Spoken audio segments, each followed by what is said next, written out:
Baik, iya, Mas Hanta, kalau dari jawaban Mas Uceng di sini kan bahwa cukup jelas ya aturan ini bisa berlaku setelah hakim mengetok palu putusan ini. Nah, judul saya bisa dikatakan tepat tidak putusan ini mengubah atau menggoyang peta koalisi, Mas Hanta? Ya, Caca, tentu saja karena implikasi putusan MK ini punya tiga sekaligus secara politik ya. Satu, dia berpotensi merubah peta koalisi kandidasi. Nah, cocok dengan judul yang Caca sampaikan yang di TV One ini. Karena di pilkada berbagai daerah, terutama di Jakarta misalnya, implikasinya yang tadinya ada upaya untuk memblokade potensi koalisi di luar Kim Plus yang meninggalkan PD Perjuangan sendiri, itu tidak relevan lagi. Artinya PD Perjuangan bisa maju sendiri. Bahkan Anies namanya juga bisa keluar lagi, kartunya hidup lagi. Nah, bahkan ada potensi perubahan. Ibarat kita menggunakan teori fisika politik yang tadinya gaya sentripetal bergerak ke dalamnya sangat kencang pusarannya, di mana Kim Plus semakin terkonsolidasi yang membuat kandidat lain seperti Anies semakin sulit. Maka dengan putusan MK ini justru sekarang ada gerakan semacam gerak arah politik sebaliknya, gaya sentrifugal. Gerakan terpendar keluar itu juga berpotensi hari ini. Kita bicara Jakarta. Kita tunggu ada 4 partai yang sedang melakukan suksesi, Partai Golkar, kemudian disambung oleh PAN, PKB, dan Nasdem. Ada potensi, meskipun tidak otomatis berubah untuk konteks Jakarta, tapi potensi itu menjadi terbuka. Yang kedua, soal potensi hegemoni dan dominasi partai besar atau koalisi besar yang terkonsolidasi tadi itu menjadi tidak lagi relevan. Jadi koalisi yang besar itu tidak menjadi determinasi lagi untuk menentukan peta politik di kandidasi pilkada. Nah, karena itu ini ada perubahan semua partai memiliki hak eksklusif yang relatif sama. Dan yang ketiga, di implikasi di fase eleksi pemilihan nanti ini juga kabar baik bagi demokrasi, pemilih berpotensi mendapatkan opsi kandidat lebih banyak.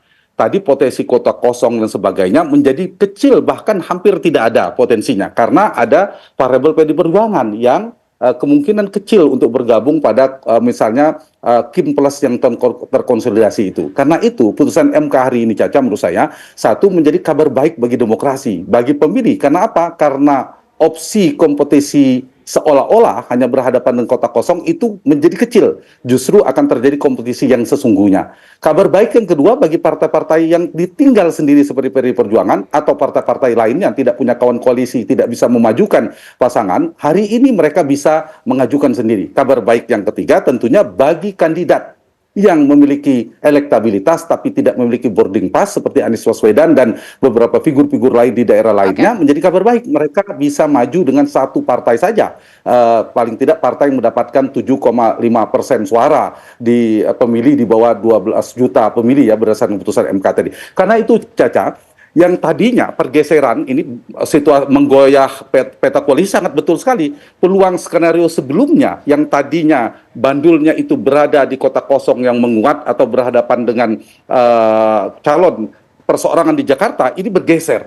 Skenario kota kosong menjadi kecil, hampir tidak ada bahkan kalau ada faktor PD Perjuangan. Saya sih percaya PD Perjuangan kecil sekali kemungkinan akan melengkapi misalnya diborong 100%. Sehingga faktor yang tadinya kota kosong besar sekarang yang paling kecil.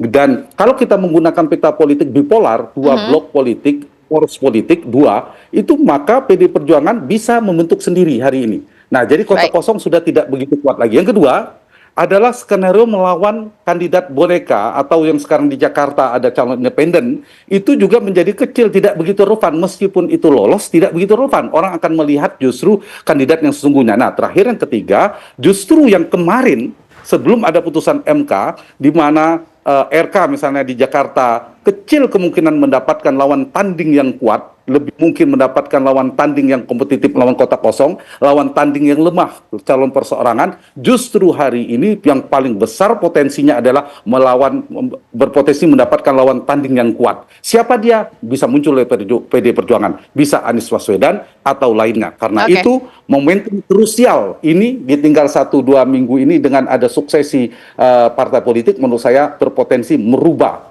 potensi merubah beberapa di daerah. Di Jakarta termasuk, meskipun tidak otomatis, tapi berpotensi merubah yang sudah ada.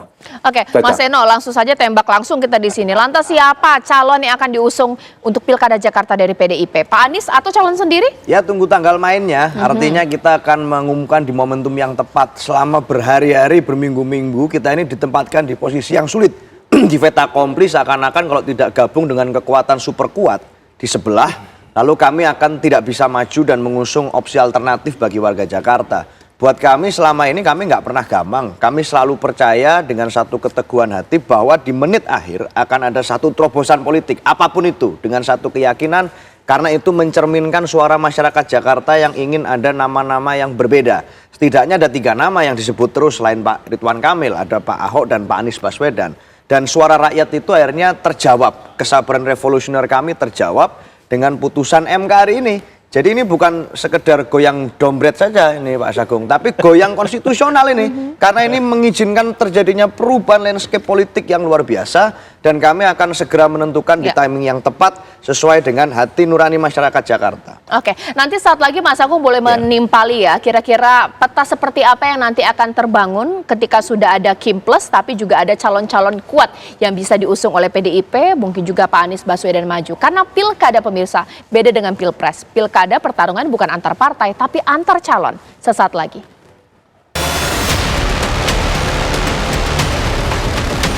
Di provinsi dengan jumlah penduduk yang termuat pada daftar pemilih tetap lebih dari 12 juta jiwa, partai politik atau gabungan partai politik peserta pemilu harus memperoleh suara sah paling sedikit 6,5%.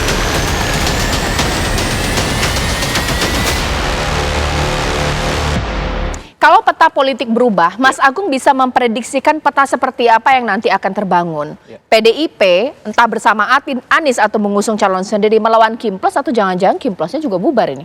Iya, pertama saya akan quote and quote putusan MK ini membuat PDIP mendapat efek underdog effect. Kemudian di Kim Plus itu bandwagon effect. Nah, sekarang beradu dan akhirnya membuat klimaks di mana PDIP lebih diuntungkan dengan posisi karena putusan MK ini. Jadi underdog effect ini bisa menjadi bandwagon effect karena apa? Karena orang-orang lebih suka dengan kemenangan gitu. Nah, per hari ini bisa jadi Kim Plusnya mendapat efek sebaliknya. Kalau PDIP menjadi bandwagon effect, kemudian Kim Plusnya menjadi underdog effect. Nah, ini gimana nih? Apakah bisa berubah lagi? Seperti yang Caca khawatirkan, jangan berubah lagi lah seperti ini terus. Tapi ini kan politik dinamis, apalagi ini Pilkada 2024 di Jakarta, di mana residu politik nasional selalu hadir, kemudian ada cerita-cerita injury time di sana, sehingga mengubah banyak efek-efek dan menghadirkan efek-efek baru. Kalau misalkan 2017 ada 212 efek, di sini ada istana efek. Nah, saya kira MK efek ini bisa menjadi nalar baru ketika 2024 mengemuka proses pertandingannya yang demikian. Nah, yang menarik adalah saya akan ngutip lagi soal bagaimana efek putusan MK ini terstruktur, sistematis, dan masif. Terstruktur di politik itu dalam artian tadi ya, koalisinya berubah, koalisinya bergoyang, dan ini bisa menghadirkan situasi baru di Kim Plus sendiri. Karena yang menarik, putusan ini kan lahir dari gugatan Partai Gelora yang notabene anggota dari Kim Plus itu. Ini akan menjadi ancaman nggak sih Mas Agung untuk yang sudah mendeklarasikan PKS bahkan juga koalisi bersama dengan Ridwan Kamil? Otomatis ya, karena sebelum putusan MK lahir kan ada perasaan di mana kita tidak ada lawan yang sepadan, hanya paslon independen. Ketika putusan ini lahir, otomatis Anies dan Ahok mengemuka. Dan ini adalah orang-orang yang disurvei sangat tinggi dan berhasil sementara ini mengalahkan Ridwan Kamil. Nah, harus bagaimana Kim Plus? Nah, kita akan menunggu respon itu dan saya kira pertandingannya akan menarik dan beginilah demokrasi yang ideal menurut kita semua.